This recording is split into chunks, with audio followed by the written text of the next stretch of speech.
Hello friends and my dear students, welcome to our channel. मैं राजेंद्र मंडलोई आपका हमारे इस चैनल पर स्वागत करता हूं और आज के इस वीडियो में हम बात करेंगे क्लास 12th इंग्लिश में क्वेश्चन बैंक सॉल्यूशन। और इसमें भी हम एक्सट्रैक्ट फ्रॉम पोएम, मतलब पोएम से जो एक्सट्रैक्ट पूछे जाते हैं। क्लास 12th इंग्लिश फ्लेमिंगो में जो पोएम दी गई हैं, है ना। अब एक्सट्रैक्ट क्या होता है, सबसे पहले हम वो समझ लेते हैं। एक्सट्रैक्ट मतलब होता है कि हमारी पाठ्य पुस्तक में जो लेसन या पोएम दी गई है उनसे कुछ लाइनें दी जाती हैं और उनके आधार पर प्रश्न पूछे जाते हैं। ठीक है, तो चलिए शुरुआत करते हैं। उससे पहले मैं आपको एक जानकारी दे दूं कि पिछले वीडियोस यदि आपने नहीं देखे हैं तो उन वीडियोस को ज़रूर देखिएगा। मैंने प्लेलिस्ट बना दी है, आपकी डिमांड के ऊपर ही मैं वीडियोस प्रोवाइड करने की कोशिश कर रहा हूं। जैसे स्टूडेंट्स के मेरे पास कमेंट्स आ रहे थे, बोले सर पोएम के एक्सट्रैक्ट पर वीडियोस बनाइए, तो मैं आपके लिए लेकर आया हूँ। तो चलिए, पहला एक्सट्रैक्ट दिया गया है। She was as old as she looked but soon put that thought away and looked out at young trees sprinting the merry children spilling out of their homes. इन लाइनों को हमने पढ़ा, ठीक है। अब इन लाइनों को जैसे हमने पढ़ा तो हमने अच्छे से समझ लिया है, हमने पोएम वगैरह भी पढ़ी हुई है। माई मदर एट 66 पोएम है और उसके पोएटेस का नाम है कमला दास, ठीक है। तो चलिए, इसके ऊपर किस प्रकार से क्वेश्चन पूछे गए हैं देखते हैं। पहला क्वेश्चन दिया गया है, name the poet of this poem, मतलब इस कविता को किसने लिखा है, कवि का नाम क्या है। तो कमला दास कवि का नाम है ना। क्वेश्चन नंबर 2 है, what did the poet notice in the outside world. Outside world में पोएट जो है किस चीज़ को नोटिस करता है, तो वो हैप्पी चिल्ड्रन को नोटिस करता है। अब पोएम में यदि आप देखोगे तो यहाँ पर दिया गया है मेरी चिल्ड्रन, है ना। तो यहाँ पर मेरी शब्द आया है और मेरी का अर्थ होता है हैप्पी, ठीक है। क्या होता है, हैप्पी। आगे बढ़ते हैं।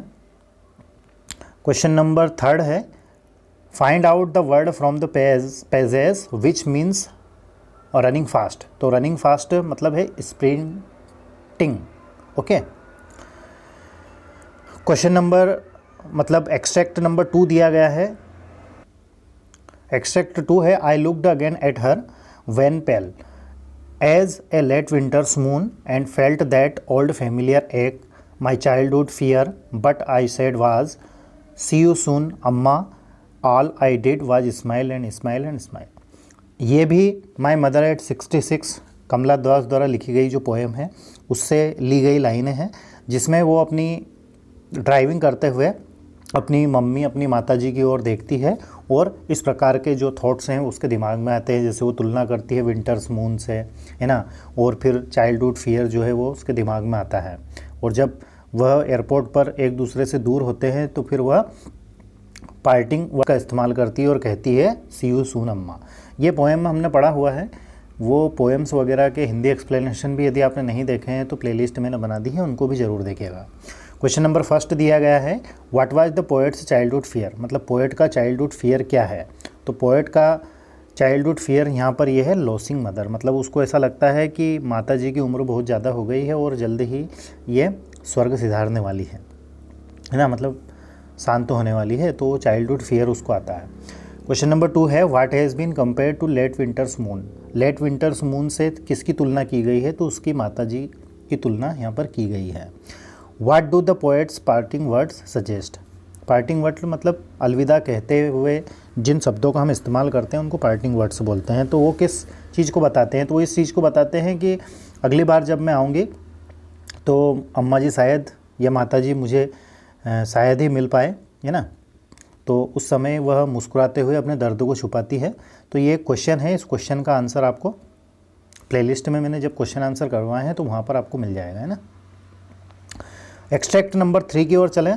Driving from my parents home to Cochin last Friday morning I saw my mother beside me doze open mouth her face ashen like that of a corpse and realised with pain that she was as old as she looked, है ना।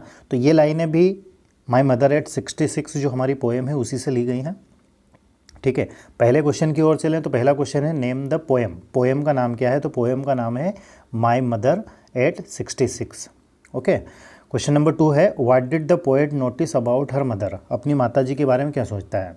तो यहाँ से लिखेंगे answer, the poet noticed about her mother was dosing, dosing मतलब होता है ऊँघना, है ना, जिससे झपकी आती है ना नींद की। ओपन माउथ, मुंह खुला हुआ। Her face ashen like that of a corpse, है ना। यहाँ तक आप इसका आंसर लिख दीजिएगा। क्वेश्चन नंबर 3 है, find out the word from the pages which means dead body. कविता से उस शब्द को ढूंढकर निकालना है जिसका अर्थ होता है डेड बॉडी, तो वो है कॉप्स, CORPES। कॉप्स मतलब होता है डेड बॉडी, पार्थिव शरीर। क्वेश्चन नंबर 2 है, माफ़ कीजिएगा क्वेश्चन नंबर 2 बार बार आ रहा है। एक्सट्रैक्ट नंबर 4 है, now we will count to 12 and we will all keep still for once on the face of the earth, let's not speak in any language, let's stop for 1 second and not move our arms so much. इन लाइनों को जैसे हमने पढ़ा तो हमारे keeping quiet करके एक पोएम है ना, उस पोएम से ली गई है ना। तो इसके किस प्रकार के क्वेश्चन पूछे गए हैं देखते हैं। जैसे from which poem has the extract been taken, मतलब कौन सी कविता से ये लाइनें ली गई हैं, एक्सट्रैक्ट लिया गया है। तो keeping quiet, option number C इसका सही रहेगा। Who is the poet of keeping quiet, keeping quiet के पोएट का नाम क्या है, कवि का नाम क्या है, तो पब्लो नेरुडा, है ना। अगला क्वेश्चन नंबर 3 है, what does the poet want others to do. कवि दूसरों से क्या उम्मीद रखता है या क्या करने के लिए कहता है। To keep quiet and introspect, शांत रहें और आत्ममंथन करें। इंट्रोस्पेक्ट का अर्थ होता है आत्ममंथन करना। लास्ट क्वेश्चन है इसी एक्सट्रैक्ट का, why should we keep quiet according to the poet, मतलब कवि के अनुसार हमें शांत क्यों रहना चाहिए। तो यहाँ पर जैसे फॉर अटेंडिंग पीस, शांति के लिए, फॉर मेंटेनिंग ब्रदरहुड, भाईचारे के लिए, साइलेंस, चुप्पी के लिए, या ऑल ऑफ अबो। तो तीनों सही है, तो ऑप्शन नंबर डी इसका सही रहेगा। क्वेश्चन नंबर माफ़ कीजिएगा एक्सट्रैक्ट नंबर 5वां है, and such too is grandeur of dooms we have imagined for the mighty dead, all lovely tales that we have heard or read, an endless fountain of immortal drink pouring unto us from heaven's brink। इन लाइनों को जैसे हमने पढ़ा तो अ thing of beauty करके जो poem है उससे ली गई है, ऐसा हमारे दिमाग में आ रहा है, ठीक है। और इसके जो पोएट हैं, पोएट का नाम है जॉन कीट्स, है ना। तो पोएम का नाम अ थिंग ऑफ ब्यूटी और पोएट का नाम जॉन कीट्स। क्वेश्चन नंबर 2 है, what is the effect of immortal drink on us. Immortal drink का हमारे ऊपर क्या असर होता है, तो गिव्स इमोर्टलिटी। इमोर्टल ड्रिंक का अर्थ होता है अमृत, है ना। तो अमृत क्या करता है, वह अमर कर देता है, इमोर्टलिटी, है ना। क्वेश्चन नंबर 3 है, write the words from the extract which means. कविता से उन शब्दों को ढूंढकर निकालना है जिसका अर्थ होता है स्टोरी और मैग्निफिशेंस। तो स्टोरी को कहते हैं टेल्स, जैसे यहाँ पर दिया गया है, मतलब कहानी या पटकथा, और मैग्निफिशेंस का अर्थ होता है ग्रेजुअर, ठीक है। तो ये दोनों के आंसर हो गए। एक्सट्रैक्ट नंबर 6 की हम बात करें तो जैसे spite of despondence of the inhuman dearth of noble natures of gloomy days of all unhealthy and o'er darkened ways made for our searching, yes, in spite of all some shape of beauty moves away the pall from our dark spirit। अब इन लाइनों को हमने पढ़ा, अब इससे related किस प्रकार के क्वेश्चन पूछे गए हैं। जैसे पहला क्वेश्चन दिया गया है, वाई आर वी डेस्पोंडेड, कि हम डेस्पोंडेड क्यों हैं। तो we suffers from the lack of noble qualities, that is why we feel despondent, मतलब नोबल जो महान गुण हैं उनकी हम में कमी आ रही है, महान गुणों की, इसलिए हम डिस्पोंडेंट फील कर रहे हैं। क्वेश्चन नंबर 2 है, what removes pall from our dark spirit. तो इसका आंसर होगा some shape of beauty removes pall from our dark spirit.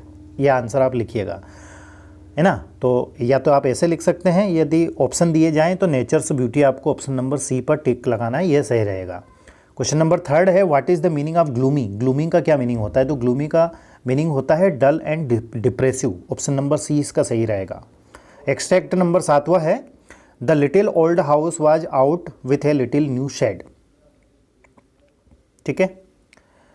ये एक्सट्रैक्ट है, in front of the edge of the road where the traffic sped a roadside stand that too pathetically pled, it would not be fair to save for a doll of bread, but for some of the money. The case was flow support the floor of cities from sinking and withering faint. पहला question दिया गया है roadside stand से लिए गए हैं ये line है.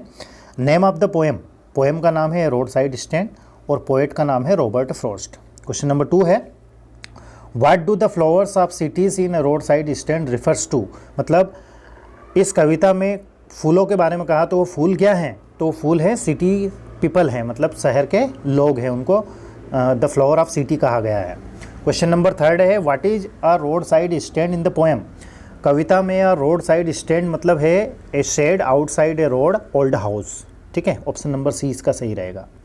8वां एक्सट्रैक्ट दिया गया है it is in the news that all these pitiful kin are to be bought out and mercifully gathered in to live in villages next to the theater and store where they won't have to think for themselves anymore while greedy good doors beneficent beast of prey swarm over their lives enforcing benefits.